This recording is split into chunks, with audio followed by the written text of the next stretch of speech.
जय हिंद साथियों, आप सभी को मेरा प्यार भरा नमस्कार। मैं मुकेश यादव, मैं टारगेट से। और आज हम लोग पढ़ेंगे कक्षा 12 की मैं चैप्टर 3 हमारा चल रहा है मिसलेनियस एक्सरसाइज यानी कि विविध प्रश्नावली। यदि हम बात करें तो विविध प्रश्नावली का पिछली क्लास में हमने क्वेश्चन नंबर 3 तक हम लोगों ने कंप्लीट कर लिया था और आज हम लोग समझेंगे क्वेश्चन नंबर 4। तो समझते हैं कि क्वेश्चन नंबर 4 क्या है। कह रहा है बच्चे, यहाँ समझिए ध्यान से, यदि ए तथा बी सममित अवयव है, दो हमारे पास मैट्रिक्स है, एक ए है दूसरा बी है और ये दोनों के दोनों सममित हैं यानी सिमेट्रिक हैं, अवयव हैं, तो सिद्ध कीजिए कि ए बी माइनस बी एक विषम सममित अवयव है। यहाँ समझिएगा, करा ए बी माइनस बी ए हमको दिखाना है कि एक विषम सममित अवयव, जबकि हमको ए तथा बी जो दे रहा है वो सममित अवयव। क्या दे रहा है? सममित अवयव। तो समझिएगा ध्यान से क्या कर रहा है। यदि ए और बी सममित अवयव है बच्चे, ए डैश निकालेंगे तो कहा जाएगा ए डैश बराबर ए आ जाएगा और बी डैश निकालेंगे तो कहा जाएगा वापस से बी आ जाएगा। यही ना हमारी सममित की परिभाषा कहती है कि भैया अगर सममित है तो उसका डैश निकालेंगे वापस से वही आ जाएगा। तो अगर हम निकालेंगे ए डैश तो कहा आएगा ए आ जाएगा और बी डैश निकालेंगे तो कहा जाएगा बी। तो कहा दिखाइए, अगर ये चीज दिया है तो दिखाइए ये जो है ये एक विषम सममित अवयव है। तो हम क्या काम करते हैं, इसका डैश निकालते हैं। अगर इसका डैश जो है वो माइनस के बराबर आ जाएगा तो ये क्या हो जाएगा, विषम सममित अवयव हो जाएगा। तो समझिएगा ध्यान से, यहाँ निकालेंगे। हाँ एक ऐसा, ए बी माइनस बी ए का होल डैश बराबर, ये बच्चे समझिएगा, जो आगे बताए थे कि a माइनस बी का अगर डैश हो तो अलग अलग ओपन करेंगे, हो जाएगा a dash minus b dash. ये भी हो जाएगा ए बी का होल डैश माइनस बी ए डैश। अब बच्चे बताए थे कि यदि गुणा में ओपन करें हम इसे, गुणा में ये उल्टा ओपन होता है ना। जैसे अगर ए बी का डैश है, इसको ओपन करेंगे, ये बन जाएगा बी डैश ए डैश, है ना। यहाँ समझिए, इसको ओपन करेंगे, ये बन जाएगा हमारा बी डैश ए डैश, ये बन जाएगा ए डैश बी डैश। अब अगर मैं बात करूं ए डैश बी डैश का हमको मान पता है, एजुकेशन दिया है तो रख देते हैं। बी डैश कितना दिया है बी, ए डैश कितना दिया है ए, माइनस ए डैश कितना दिया है ए और बी डैश कितना दिया है बी। हमने देखा कि मैं जिसका डैश निकाल रहा था वैसा ही कुछ आया है, लेकिन थोड़ा सा अंतर है प्लस और माइनस का।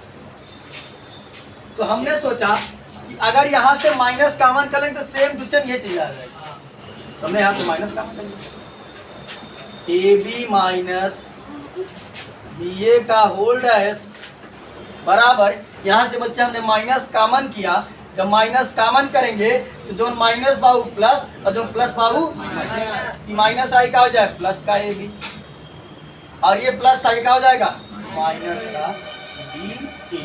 तो यहाँ समझिए, मैं जिसका डैश निकाल रहा था वापस से वही चीज आ गया और आया किसमें, माइनस में। हमारी परिभाषा यही कहती है कि अगर ए डैश बराबर माइनस ए आ जाए तो हमारा क्या होगा, विषम सममित अवयव होगा। अगर ए डैश बराबर ए आ जाए तो क्या होगा, सममित अवयव होगा। तो हमें कह रहा था कि दिखाइए ये क्या है, एक विषम सममित अवयव है। मैंने इसका डैश फाइंड किया और वापस ये माइनस में आ गया, इसका मतलब क्या है, ये विषम सममित अवयव आता है ए बी माइनस बी ए विषम सममित अवयव, विषम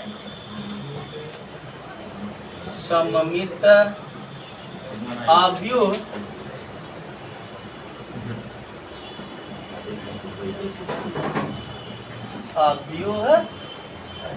कुल मिलाकर क्वेश्चन नंबर 4 हमारा कंप्लीट होता है। अब हम लोग समझते हैं क्वेश्चन नंबर 5।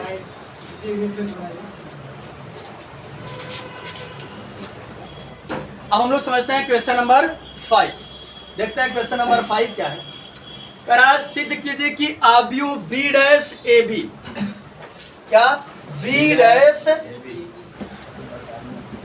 ए बी सिद्ध कीजिए कि बी डैश ए बी सममित अथवा विषम सममित आव्यूह होगा। सममित होगा अथवा विषम सममित आव्यूह होगा, लेकिन कब?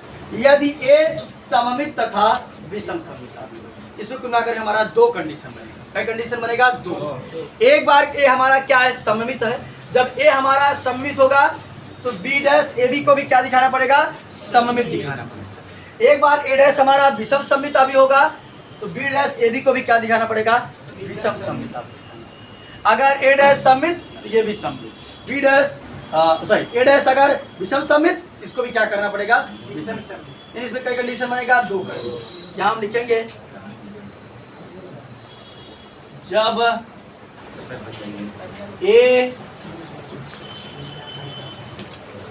ए सममित आव्यूह, तो यहां समझिएगा बच्चे ध्यान से, जब ए सममित आव्यूह हो तब समझिएगा हमारा कंडीशन बनेगा ए डैश बराबर क्या आ जाएगा?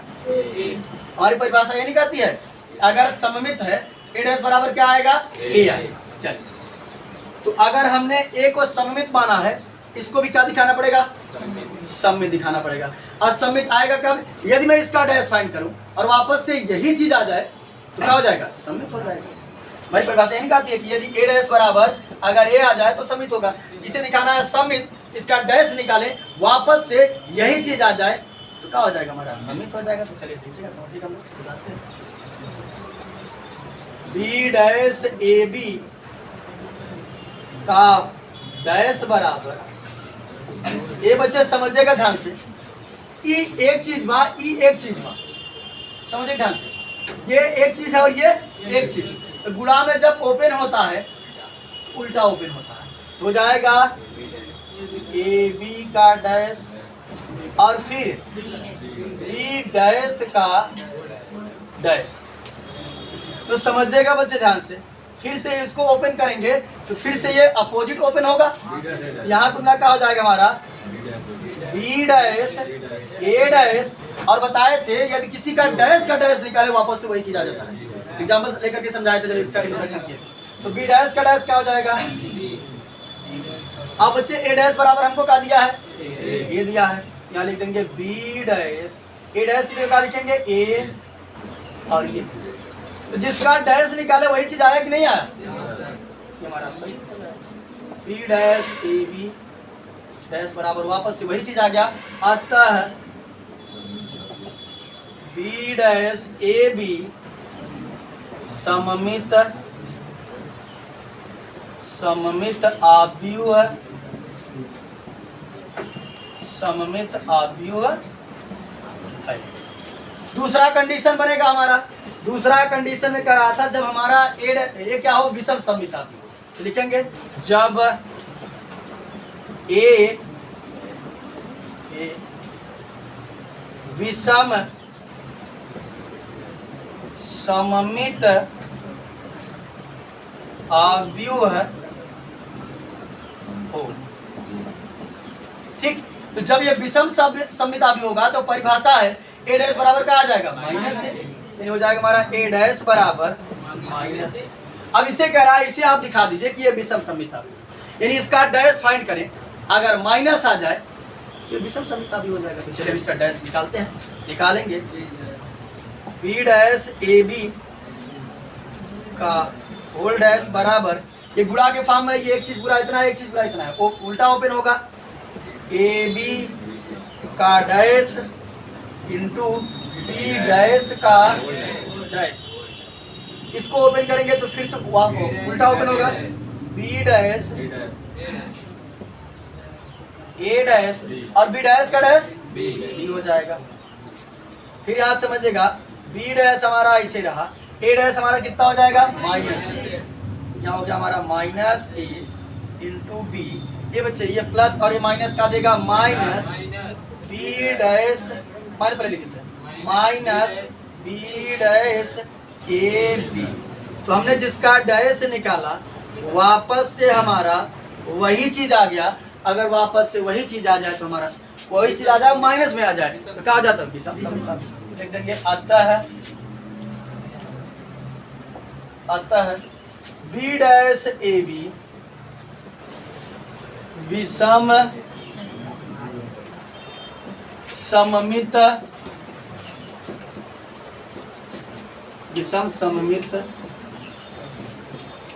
आव्यूह। तो हमें इसमें कुल मिलाकर दिखाना था यदि ए डैश सममित है तो वो भी हमारा क्या आएगा, सममित। यदि ए डैश विषम सममित है तो वो भी हमारा क्या आएगा, विषम सममित आएगा। ठीक।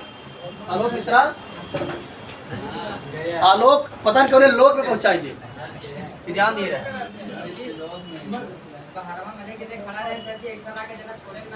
तो खड़े हैं तो हम क्या करें, तुम लेट आए हो, तुम्हारी जिम्मेदारी है, कहाँ थे तुम। अब हम लोग समझते हैं क्वेश्चन नंबर 6। देखते हैं कि क्वेश्चन नंबर 6 क्या है। क्वेश्चन नंबर 6 की यदि बच्चे हम बात करें तो कह रहा है कि x, y तथा z के मानों को ज्ञात कीजिए। यानी कुल मिलाकर हमको x, y और z का मान ज्ञात करना है। यदि आव्यूह a बराबर, हमको एक मैट्रिक्स दिया है, a बराबर 0 2y z x y minus z x minus y z, इतना देने के बाद करा ये समीकरण a डैश a बराबर i को संतुष्ट करता है। यदि a डैश a बराबर i को संतुष्ट करता है तब आप x y और z का क्या करना है, मान ज्ञात करना है। ए बच्चे हमारे पास केवल a है, a डैश हमारे पास नहीं, तो पहले क्या निकालना पड़ेगा, a डैश। a डैश निकालते कैसे हैं, रो को कॉलम में या कॉलम को रो में। यहां समझिएगा बच्चे ध्यान से, ए डैश बराबर कॉलम को ही रो में चेंज कर देते हैं। देखो इसे घूमेगा, ये सिखा चुके बहुत अच्छे तरीके से। 0x x 2y y minus y z minus z। हमारे पास a और a डैश दोनों हो गया। कह रहा है x y z का मान ज्ञात करना है, लेकिन कब ज्ञात करना है, जब a डैश a जो है वो i बराबर इस समीकरण को क्या करता हो, संतुष्ट करता हो। तो सब हमारे पास मान है, रख देते हैं। a डैश का मान हमारे पास बच्चे कितना है, 0x x 2y y minus y z minus z। ए भी हमारे पास मैट्रिक्स है, 0 2y z x y minus x minus y z बराबर i है। तो i हमारी आइडेंटिटी मैट्रिक्स होती है। गिवन मैट्रिक्स हमारी 3/3 की है, तो आइडेंटिटी मैट्रिक्स भी हम 3/3 का कैसे करेंगे, 1 0 0 0 1 0 0 0 1। तो समझिएगा यहाँ कुल मिला करके बच्चे गुणा करना है। यदि हम बात करें तो पहले का रो लेते हैं, दूसरे का कॉलम। 0 का गुणा 0 में करेंगे तो 0, x गुणा x में करेंगे तो x स्क्वायर, इसका इसमें करेंगे तो प्लस x स्क्वायर। यानी पहला रो का पहले कॉलम के साथ गुणा कर दिया, पहले रो का दूसरे कॉलम के साथ करेंगे तो 0 गुणा 2y में करेंगे तो 0, x गुणा y में करेंगे तो xy, ये करेंगे तो प्लस और ये माइनस का हो जाएगा, माइनस का xy। आगे समझते हैं, तीसरे कॉलम के साथ बच्चे गुणा करेंगे। यदि में 0 गुणा z में तो हो जाएगा 0 माइनस xz और प्लस xz। गुणा करना तो अब आप जान ही गए। तो चलिए दूसरे कॉलम के करेंगे बच्चे हम गुणा, पहले दूसरे रो का पहले कॉलम के साथ 2y गुणा 0 में 0 xy माइनस xy। दूसरे कॉलम में करेंगे तो 4y स्क्वायर और y स्क्वायर और minus minus plus plus y square.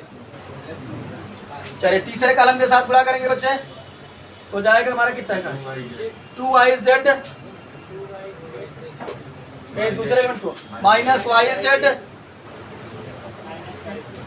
और ये माइनस yz। तीसरे रो को ले लेते हैं बच्चे हम लोग, पहले कॉलम के साथ गुणा करेंगे तो 0 माइनस xz प्लस xz और फिर दूसरे कॉलम के साथ 2yz minus Y Z plus Y Z. इसके बाद तीसरे के साथ करेंगे, हाँ माइनस बन जाएगा, माइनस वाई। तीसरे के साथ करेंगे तो हो जाएगा जेड स्क्वायर और माइनस माइनस प्लस का जेड स्क्वायर, फिर प्लस का जेड स्क्वायर बराबर इधर हमारा है आई, हो जाएगा 1 0 0 0 0 1 0 0 1। तो समझो बच्चे ध्यान से, देखो एक एक्स स्क्वायर एक यहाँ जीरो कुछ है, कितना हो जाएगा 2x स्क्वायर, यहाँ ऊपर लिख दे रहे हैं 2x स्क्वायर। ये देखो प्लस एक्स वाई से माइनस एक्स वाई कट जाएगा, ये माइनस एक्स जेड से प्लस एक्स जेड कट जाएगा, तो यहाँ भी जीरो और यहाँ भी जीरो। अब समझो बच्चे ध्यान से, ये प्लस एक्स वाई से माइनस एक्स वाई कट गया तो हो गया जीरो। उसके बाद समझेगा बच्चे 4 1 5 1 6 वाई स्क्वायर। उसके बाद समझेगा ध्यान से, ये बच्चे माइनस वाई जेड जोड़ेंगे तो 2 माइनस का 2 वाई जेड और प्लस का 2 वाई जेड, ये कट करके क्या हो जाएगा जीरो। चलिए इसको समझते बच्चे ध्यान से, ये माइनस एक्स जेड से प्लस एक्स जेड कट गया तो हो गया जीरो। अब यहां समझेगा ध्यान से, ये माइनस वाई जेड कितना हो जाएगा 2 2 और ये प्लस का 2 2 है, तो कट कर क्या हो जाएगा जीरो और हो जाएगा 3 जेड स्क्वायर बराबर उधर हमारा है आई 1 0 0 0 1 0 0 0 1। तो कुल मिलाकर हमें क्या निकालना था एक्स वाई जेड का मान। तो पहले जहाँ एलिमेंट कंपेयर कर देते हैं, बाकी सब एलिमेंट तो बराबर है। हमने पढ़ा था कि यदि दो मैट्रिसेस बराबर हो तो उनके एलिमेंट भी आपस में क्या होते हैं बराबर होते हैं। दिखाएंगे 2x स्क्वायर बराबर 1, 2x स्क्वायर बराबर 1 भाग कर देंगे, x स्क्वायर बराबर हो जाएगा 1/2, यहाँ से स्क्वायर हटेगा तो वहाँ निकल जाएगा अंडर रूट, हो जाएगा x बराबर, बच्चे समझिएगा x बराबर हो जाएगा प्लस माइनस, ये बच्चे 1 का वर्गमूल 1 हो जाएगा और 2 का वर्गमूल नहीं निकल पाएगा तो हो जाएगा √2। ठीक, उसके बाद समझिएगा एक बार इसको दिखाएंगे 6y स्क्वायर बराबर कितना 1, भाग कर देंगे तो y स्क्वायर बराबर 1/6, यहाँ से स्क्वायर हटेगा तो वहाँ वर्गमूल निकलेगा तो y बराबर प्लस माइनस 1 का वर्गमूल 1 ही होता है, 6 का वर्गमूल नहीं कर पाएगा तो √6। उसके बाद इसको दिखाते हैं 3z स्क्वायर बराबर कितना बच्चे 1, इसे भाग कर देंगे तो z स्क्वायर बराबर हो जाएगा हमारा कितना हो जाएगा 1/3, यहाँ से स्क्वायर हटेगा क्या हो जाएगा z बराबर वर्गमूल निकलेगा तो प्लस माइनस 1 का वर्गमूल 1 होता है, 3 का वर्गमूल हो जाएगा √3। तो हमसे कुल मिलाकर एक्स वाई जेड का मान पूछा था, जो हमने आसानी से फाइंड कर दिया। बस कुछ नहीं था, गुणा करना था, गुणा करने के बाद कंपेयर एलिमेंट से कंपेयर कर दीजिए, आसानी से हमारा एक्स वाई जेड का मान आ गया। अब हम लोग समझते हैं क्वेश्चन नंबर 7 समझने की कोशिश करते हैं। तो अब हम लोग समझते हैं क्वेश्चन नंबर 7 और देखते हैं कि क्वेश्चन नंबर 7 क्या है। कराई x के किस मान के लिए मैट्रिक्स बच्चों को दिया 1 2 1, फिर से मैट्रिक्स दिया है 1 2 0 फर्स्ट रो में है, सेकंड रो में है 2 0 1, थर्ड रो में है 1 0 2, फिर हमें एक मैट्रिक दिया है मल्टीप्लाई के फॉर्म में जो कॉलम मैट्रिक है 0 2 x। ये कॉलम मैट्रिक है और ये कौन सी मैट्रिक है रो मैट्रिक। परिभाषा बताए थे जिसमें केवल एक रो हो तो रो मैट्रिक, जिसमें केवल एक कॉलम हो तो कॉलम मैट्रिक। और ये कौन सी मैट्रिक है बीच वाली स्क्वायर मैट्रिक। हाँ, रो और कॉलम इसमें क्या है बराबर है। बराबर हमको दिया है ओ मतलब या ओ होता है हमारा नल मैट्रिक, मतलब जीरो। ओ का मान कितना होता है 0, आई का मान कितना होता है 1, ये जानते रहेगा। आई का मान होता है 1 और ओ का मान कितना होता है 0, क्योंकि नल मैट्रिक है। तो कह रहा है एक्स के किस मान के लिए, यानी कुल मिलाकर बताना है कि एक्स के कौन मान रख दे ताकि इस कंडीशन को वो क्या करता रहे, सेटिस्फाई करता रहे, संतुष्ट करता रहे। तो बस आसान तरीका है, गुणा है तो पहले इसको निपटाओ, फिर जो आएगा इसको निपटाएंगे। बस गुणा करना है, समझो बच्चे ध्यान से। देखो पहले का रो लेंगे, दूसरे का कॉलम। देखो क्या बनेगा बच्चे हमारा, 1 गुणा 1 में तो 1 प्लस 4 प्लस तो जाएगा 1। पहले रो का पहले कॉलम के साथ कंप्लीट गुणा हो गया, कंफ्यूज मत होइएगा। अब दूसरे कॉलम के साथ होगा तो कॉलम में नहीं आएगा, रो में मत लिख दीजिएगा, यहाँ रो में मत लिखिएगा, ठीक। तो यहाँ समझो बच्चे ध्यान से, पहले रो का दूसरा तो वही जाएगा क्या यार, हाँ वही तो जाएगा। चले पहले रो का दूसरे कॉलम के साथ गुणा करेंगे, फिर यहाँ हो जाएगा हमारा कितना 2, और फिर 2 गुणा 0 में तो 0, 1 गुणा 0 में तो 0। फिर तीसरे कॉलम के साथ करेंगे, देखो 0, 2 1 के 2 और 1 2 के 2। ये हमारा गुणा हो गया, ये पहले रो का तीनों कॉलम के साथ गुणा हो गया। और यहाँ हमारा बचा ये कुल मिला करके 0 2x। अब और ये बच्चे ये हमारा ओ है, तो हम जानते हैं ये नल मैट्रिक है, नल मैट्रिक का मान 0 होता है। वो हटाकर कितना लिख देते हैं हम लोग 0, ये 0 लिखे हैं। अरे बतिया को नहीं बा 0 और ओमें तो जानते नहीं, अगर लिखा है कैसे पहचान बा। हाँ जो 0 होता है ये सॉरी वो जो होता है वो गोला होता है, इस तरीके से पूरा सर्किट माफी होता है। और जो 0 होता है वो इस तरीके से होता है, ऐसे लंबा होता है। ये जानते रहे, कहीं दोनों साथ में लिखा मिल जाए तो कभी मत होइएगा, पहचान लीजिएगा कौन 0 है कौन वो है। तो यहाँ में लिख दिया 0, ठीक। आप समझो बच्चे 4 2 6 हो जाएगी, 2 4 क्या हो जाए हमारे 0 2 गुणा में है 0 2x और यहाँ हो गया हमारा बराबर 0, ठीक। तो समझिएगा बच्चे ध्यान से, पहले रो का पहले कॉलम के साथ एक रो एक ही कॉलम है, तो समझिएगा ध्यान से 6 गुणा 0 में 0, 2 दूना 4, 4 गुणा x में 4x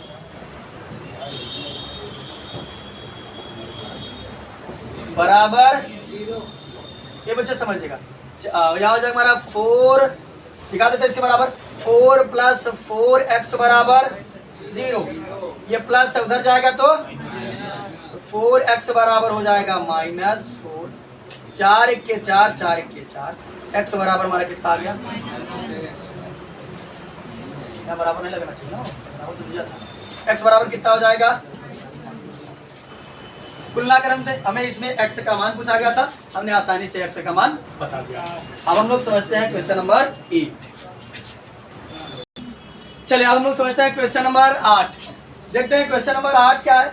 ये बच्चे यदि मैं 8 की बात करूं तो करा है, यदि a बराबर हमको एक गिवन मैट्रिक है, हमको एक मैट्रिक्स दिया है हो तो सिद्ध कीजिए कि a² - 5a + 7i बराबर क्या सिद्ध करना है, 0 सिद्ध करना है। तो बहुत कठिन काम नहीं है, LHS को हम लोग कंसीडर करेंगे और सॉल्व करते हुए चले जाएंगे, आसानी से हमारा RHS आ जाएगा। यहाँ से हम बच्चे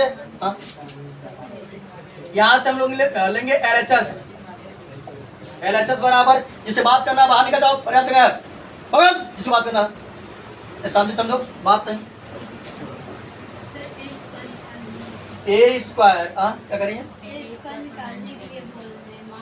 एक सत्वा निकाल देते हैं ना, a² -5a + 7i। चलिए ये बच्चे इसे सॉल्व करते हुए हमें क्या लाना है, 0 लाना है। तो समझिएगा ध्यान से, a² हमारा बच्चे आएगा कब, a² हमारा आएगा यदि मैं a में a से गुणा करूंगा, -5 था तो 5, a का मान हमारे पास है 3 1 -1 2 + 7 आई हमारी आइडेंटिटी मैट्रिक्स होती है, हमको पता है 2/2 की आइडेंटिटी मैट्रिक्स कंसीडर करेंगे, हो जाएगा 1 0 0 1। ये बच्चे समझेगा, वो तो हमको सिद्ध करना है। यहाँ एक क्रॉस है, a का मान हमारे पास है, रख देते हैं 3 1 माइनस 1 2, उसके बाद माइनस ये बच्चे 5 से गुणा कर देते हैं अंतर। अच्छा एक बार आज तो भूल ही गए थे। चलिए 3 1 माइनस 1 2, अब इसका अंदर गुणा कर देते हैं बच्चे। 5 गुणा करेंगे तो 5 तिहाई 15, 5 के 5 माइनस 5 10, प्लस 7 के 7 7 शून्य शून्य 7 शून्य शून्य 7 के 7। ये बच्चे समझिएगा ध्यान से, इसका हम मल्टीप्लाई करते हैं तो पहले का रो दूसरे का कॉलम, तो 3 त्रिका 9, और ये +1 -1 का देगा -1, यानी पहले रो का पहले कॉलम के साथ हमने गुणा कर दिया, दूसरे कॉलम के साथ गुणा करेंगे 3 1 के 3 प्लस 1 2 के 2। चलिए दूसरे रो का दोनों कॉलम के साथ गुणा करेंगे तो पहले रो दूसरे रो का पहले कॉलम के साथ माइनस गुणा 3 में करेंगे, -1 गुणा तो जाएगा माइनस का 3, ये प्लस ये माइनस का जाएगा -2 1 के 2। दूसरे कॉलम के साथ गुणा करेंगे बच्चे -1 और 2 दूना 4, यहाँ जाएगा -15 प्लस 5 -5 10 प्लस 7 0 0 7। ये बच्चे समझेगा ध्यान से, 9 में से 1 घटा 8, 3 2 5, ये -3 -2 -5 प्लस का 3 माइनस जोड़ा थे ना 15 5 -5 10 प्लस 7 0 0 7। ये बच्चे समझो ध्यान से, अगर हम बात करें तो इसके पहले कोई साइन नहीं तो ये प्लस, और ये भी क्या है प्लस, तो प्लस प्लस वाले को जोड़ देते हैं। 8 में 7 जोड़ेंगे तो 15,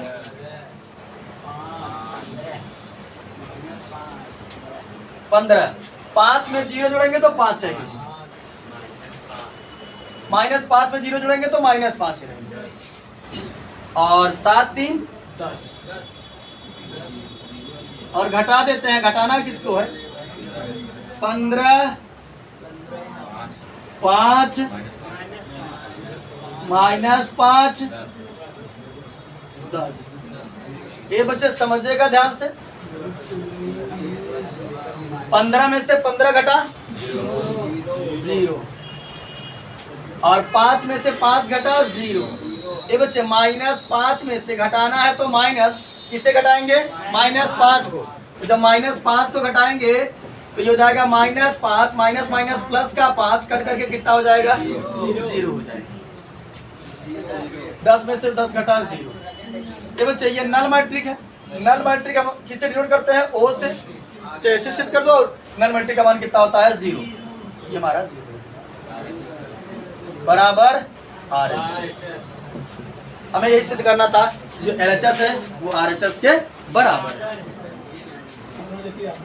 अब हम लोग समझते हैं क्वेश्चन नंबर 9। देखते हैं क्वेश्चन नंबर 9 क्या है। ये बच्चे यदि हम बात करें क्वेश्चन नंबर 9 की, तो कहा जा रहा है यदि x -5 -1 मल्टीप्लाई के फॉर्म में अदर मैट्रिक्स दिया है 1 0 2, फिर 0 2 1, फिर थर्ड रो में 2 0 3, फिर कॉलम मैट्रिक हमको दिया है x 4 1 बराबर नल मैट्रिक यानी कि O दिया है। नल मैट्रिक का मान वैसे भी हम जानते हैं 0 होता है। तो कह रहा है तो x का मान ज्ञात कीजिए। तो एकदम same to same question number 7 के जैसा है, बस हल्का फुल्का क्या तो किधर किया है, इसमें थोड़ा सा स्पीड हम लोग बढ़ा कर बताएंगे। क्या सेम वही चीज है, तो समझिएगा बच्चे। पहले हम क्या करते हैं, गुणा करते हैं पहले का रो और दूसरे का कॉलम। देखिए x 0 -2, फिर दूसरे कॉलम के साथ 0 -10 0, फिर तीसरे कॉलम के साथ 2x -5 -3, यानी हमने गुणा इस पहली वाली मैट्रिक का दूसरे वाली मैट्रिक से गुणा कर दिया। अब हमारा यहाँ बचा का x4 1 बराबर ओ मैट्रिक। ये बच्चे ये क्या बनेगा x माइनस 2 और ये क्या बनेगा माइनस 10। ये क्या बनेगा 5 3 8 तो हो जाएगा 2x माइनस 8। इसका भी गुणा कर लेते हैं बच्चे। x4 1 बराबर हुआ फर्स्ट का रो सेकंड का कॉलम, तो गुणा करेंगे x गुणा इसमें करेंगे तो हो जाएगा x square minus 2x। Direct गुणा कर दिया यानी दोनों टर्म में होगा ना 10 चौक 40 माइनस 40। इसका करेंगे तो हो जाएगा प्लस का 2x माइनस 8 बराबर ये नल मैट्रिक है, इसको हम 0 मान लेते हैं। यहाँ समझो बच्चे ध्यान से, ये हो गया हमारा एक्स स्क्वायर ये माइनस 2x से प्लस का 2x कट गया और ये हो गया माइनस 48 बराबर 0। अब यहाँ समझिएगा ध्यान से, ये माइनस है इधर पर हम लगाते थे आदत पड़ चुकी है। क्या समझे माइनस उधर जाएगा तो प्लस एक्स स्क्वायर बराबर 48। ये बच्चे इधर से स्क्वायर का और क्या निकलेगा वर्गमूल निकलेगा, हो जाएगा x बराबर प्लस माइनस अंडर रूट 48 के बच्चे वर्गमूल निकालते हैं हम लोग तो आ जाएगा 4 अंडर रूट 3 जैसा कि बच्चों ने बता दिया। क्या करेंगे काटेंगे 24 12 और 6 3 और 3 1 के 3। ये बच्चे जिसका जोड़ा बन जाता है उसे गुणा करके बाहर कर लेते हैं, जिसका जोड़ा नहीं बनता उसे रूट में रखते हैं। 2 दूना 4 बन जाएगा 4 under root 3 plus minus 4 under root 3। ये हमारा हो गया क्वेश्चन नंबर 9 भी कंप्लीट होता है। अब हम लोग समझते हैं क्वेश्चन नंबर 10 और देखते हैं कि क्वेश्चन नंबर 10 में हमसे क्या कहा जा रहा है, उसे समझने की हम लोग कोशिश करते हैं।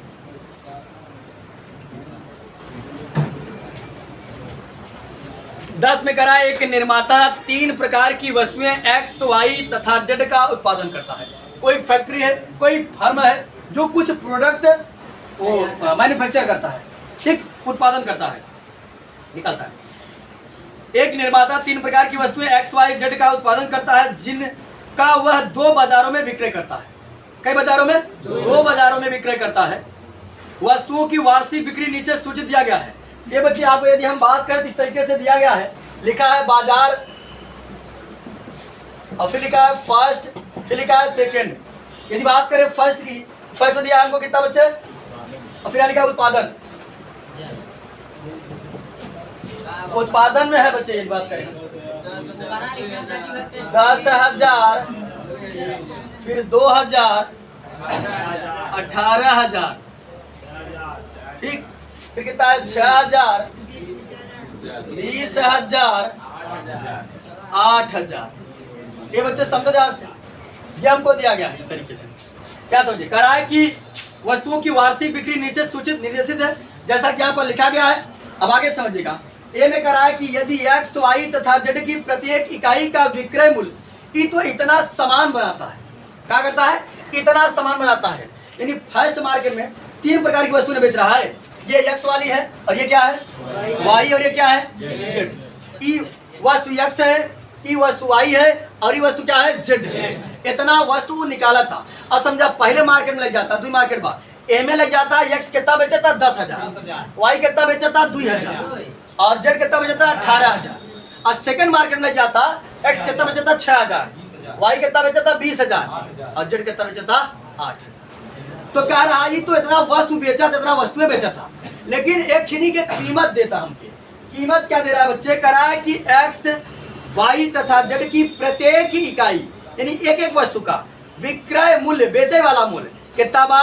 पहले के x को बेचा था 2.5 रुपया में, 2.5 जैसा कि मैं कहा 2.5 रुपए में, और y को बेच रहा है कितने में 1.5 रुपए में, और z को बेच रहा है 1 रुपए में। तो प्रत्येक बाजार में कुल आय, रिवेन्यू आदि और बीज गणित की सहायता से ज्ञात कीजिए। तो कहा था बताओ फर्स्ट मार्केट से कितना पैसा कमाए और सेकंड मार्केट से कितना पैसा कमाए। ये बच्चे समझिएगा, अगर हम कह दे एक वस्तु का दाम 100 रुपए है और कुल मिला करके 5 वस्तु बेची गई तो कितना पैसा होगा। कैसे पता, क्वांटिटी इंटू रेट। क्वांटिटी रहा 100 ठीक, रेट रहा इतना, तो क्वांटिटी इंटू रेट कर दिया था भाई, आ गया टोटल पैसा। तो यहाँ समझिएगा इसी प्रकार से हम क्या काम करेंगे बच्चे, क्वांटिटी हमको दिया है खुद क्वेश्चन में कि कितने कितने क्वांटिटी में वो सेलिंग किया जा रहा है, साथ ही साथ सभी का प्राइस भी हमको क्या किया है, दिया है। तो बस हम क्या काम किए, ये खुद ही मैट्रिक्स बनाकर दिया था हमको, और यहाँ पर हमने क्या काम किया, मैट्रिक्स बना करके आसानी से गुणा कर देंगे, हमको पता हो जाएगा कि फर्स्ट मार्केट से कितना कमाएगा और सेकंड मार्केट से कितना कमाएगा। तो चलिए हम लोग गुणा कर देते हैं। इसलिए हमने लिखा है विक्रय मूल्य बराबर, ये सबने बता दें क्वांटिटी इंटू रेट, तो क्वांटिटी इंटू रेट। चलिए समझिएगा, गुणा करने के लिए हमने कुछ प्रोसेस बताया था। अगर दो मैट्रिसेस का गुणा कब हो सकता है, दो मैट्रिक्स का गुणा होने के लिए मान लेते हैं ये m इंटू एन है, ठीक। अब यहाँ समझिएगा गुणा बच्चे, इसको क्या बताते हैं, यहाँ समझिए गुणा तब होगा जब पहले का कॉलम, यहाँ समझे, और दूसरे का रो बराबर होना चाहिए। तो यहाँ समझिए, हम देखते हैं इसमें कई कॉलम है, 1 2 3। अगर इसमें 3 कॉलम है तो इसमें हमको 3 रो बनाना पड़ेगा। तो 1 रो 2 रो 3 रो, अगर 3 रो न बनते तो गुणा हो नहीं करते। तो गुणा करने के लिए इस कंडीशन को हमको पता होना चाहिए कि गुणा तब होता है जब पहले मैट्रिक्स का कॉलम और दूसरे मैट्रिक्स का रो क्या होना चाहिए, बराबर। ये 1 नंबर में पूछा भी जा सकता है, बात करना वही रोहित। चले यहाँ समझिए, तो हम लोग गुणा करते हैं पहले मैट्रिक्स का, ये बच्चे समझे,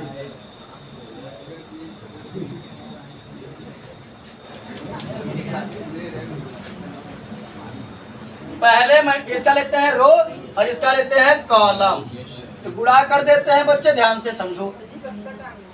हाँ याद समझिए, जब गुणा करेंगे बच्चे समझिए ध्यान से, 2.5 मतलब 2.5 मतलब 2.55 है। तो जब मैं 10,000 का गुणा, पहले से समझो, इसमें 2.5 में गुणा करूंगा तो 2.5 मतलब पहले ऐसे समझो, इसको पॉइंट भूल जाए, जैसे समझो जरा पॉइंट नहीं है। 1 का गुणा 25 में करेंगे तो कितना आ जाएगा, 25 आ जाएगा। अब देखो 4 जीरो यहाँ था, 1 जीरो वहां, तो कई जीरो हो जाएगा, 5 जीरो। अब कई अंक के बाद दशमलव लगा है, 2 अंक के बाद दशमलव लगा दिया, कितना हो गया ये, हाँ वो भी सही। तब एक, तब वो जो लेके 1 जीरो हट जाएगा, तब 1 के बाद दशमलव लगेगा, वही तो बतिया ही। कितना आ जाएगा, 25,000।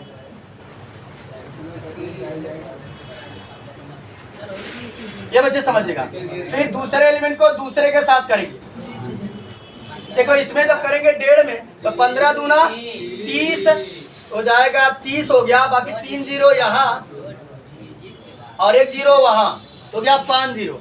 कई अंक के बाद दशमलव कितना हो गया, 3,000। ठीक, आगे समझते हैं। तीसरे का करेंगे तो 18 1 के 18, 3 2 5 जीरो। कई अंक के बाद दशमलव कितना होगा, ये 18,000 हो, क्योंकि ये एक ही है। तो पहले रो का पहले कॉलम के साथ गुणा कर दिया। अब क्या करेंगे बच्चे, दूसरे रो का पहले कॉलम के साथ गुणा करेंगे। तो देखो इसका गुणा इसमें करेंगे तो फिर वही होगा, 25 छक्का 150, यहाँ 3 जीरो और वहां कई जीरो, 1 जीरो, कितना हो गया। अब कहेंगे बाद दशमलव, 2 अंक के बाद दशमलव, कितना हो गया, 15,000 प्लस इसका करेंगे बच्चे तो 15 दूना 30, 30 तो पहले ऐसे हो गया, 30, हाँ बोले 30 तो ऐसे हो गया, बाकी 4 जीरो यहाँ, 1 जीरो वहां, कई जीरो, तो कई अंक के बाद दशमलव कितना हो गया, ये 30,000। चलिए आगे इसका गुणा करेंगे, 8 1 के 8 यानी 8,000। ये बच्चे समझो ध्यान से। अब हमसे पूछा गया था, इसको जोड़ देते हैं हम लोग, कितना हो जाएगा 25 3 28,000, 28 10 38, 38 8 46,000, 46,000 इसमें जोड़ेंगे। 15,000 और 30,000 45,000, 45 और 8 53,000। अरे लिख देते हैं विक्रय मूल्य बराबर विक्रय मूल्य बराबर, उसमें कितना हुआ था बच्चे 46,000, इसमें कितना हो गया था 53,000। तो यहाँ समझो बच्चे ध्यान से, वो फर्स्ट मार्केट से कितना कमाएगा 46,000 और सेकंड मार्केट से कितना कमाएगा 53,000। अब यहाँ समझिए, इसी में दूसरा प्रश्न हमसे पूछा गया है। देखो दूसरे प्रश्न की यदि हम बात करें तब, किसी का दूसरा प्रश्न यदि हम बात करें, देखते हैं दूसरा प्रश्न क्या कर रहा है। कराए यदि उपयुक्त तीनों वस्तुओं की प्रत्येक इकाई की लागत कॉस्ट क्रय मूल्य, जो पैसा लगाए तो क्रय वाला होता है, कॉस्ट होता है, क्रय समझ कॉस्ट प्राइस क्रमशः 2 रुपया, यानी एक्स वाले कितना पड़ता 2 और वाई वाला कितना पड़ता 1 रुपया और वो कितना पड़ता 50 पैसा, मतलब आधा रुपया। तो कुल लाभ ग्रॉस प्रॉफिट ज्ञात कीजिए। ये बच्चे लाभ बराबर हमने फार्मूला पढ़ा है विक्रय मूल्य माइनस क्रय मूल्य। तो विक्रय मूल्य तो हमने निकाल लिया है, क्रय मूल्य मैं निकाल लेता हूँ और क्या करूंगा फिर घटा दूंगा, आसानी से हमारा लाभ आ जाएगा। यहाँ लिखेंगे बच्चे हम लागत मूल्य बराबर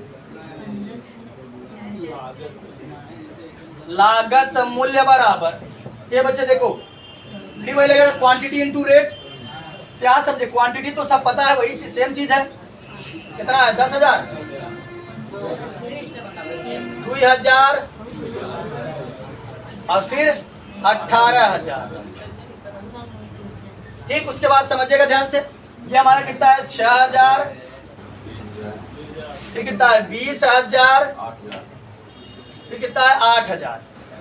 ये बच्चे समझिएगा ध्यान से, ये हमारा हो गया क्वांटिटी, ये हमारा हो गया क्वांटिटी।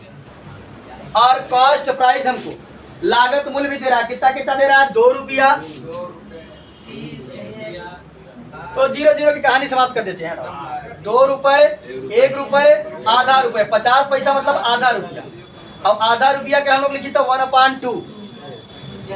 यहाँ समझे कि बच्चे हमारा लागत मूल्य आ जाएगा। गुणा करते हैं पहले का रो दूसरे का कॉलम, तो 10 दूना 20,000,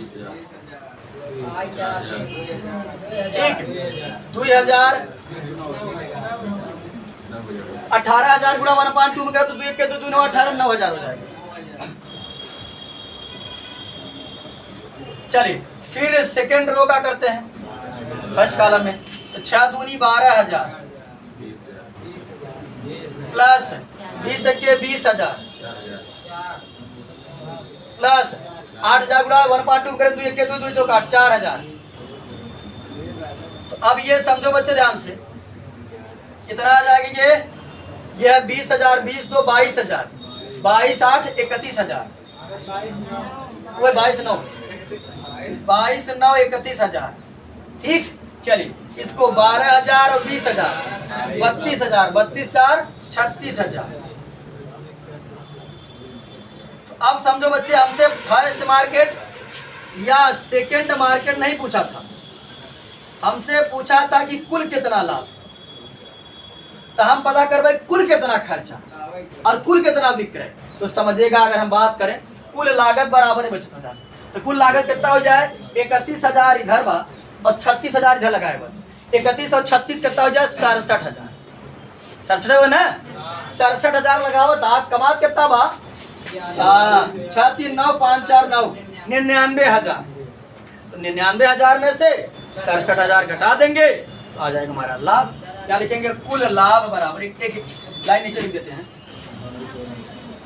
कुल लाभ बराबर बराबर विक्रय मूल्य माइनस क्रय मूल्य। तो समझो बच्चों ध्यान से, अगर हम बात करें तो कुल लाभ हमारा कितना बनेगा, तो विक्रय मूल्य पूरा जोड़ देंगे तो कितना हो रहा था, 99,000। 99,000 हो गया हमारा ये, माइनस 67,000 तो घटा देते हैं, 0 में से 0, 0 में से 0, 0 में से 0, 9 में से 7 2, 9 में से 6 3, तो कुल लाभ बच्चे कितना हो गया, 32,000। तो कुल मिलाकर हमसे यही पूछा गया था कि कुल लाभ कितना हो। तो कुल मिलाकर आज की क्लास में या इस वीडियो में हमने एक्सरसाइज मिसलेनियस एक्सरसाइज यानी विविध प्रश्नावली चैप्टर 3 का विविध प्रश्नावली का क्वेश्चन नंबर 4 से लेकर क्वेश्चन नंबर 10 तक हम लोगों ने कंप्लीट किया है। जो बचे हुए क्वेश्चन है उसे हम नेक्स्ट क्लास में कंप्लीट करने का प्रयास करेंगे। इस वीडियो में इतना ही, बाकी मिलते हैं नेक्स्ट वीडियो में, तब तक के लिए जय हिंद।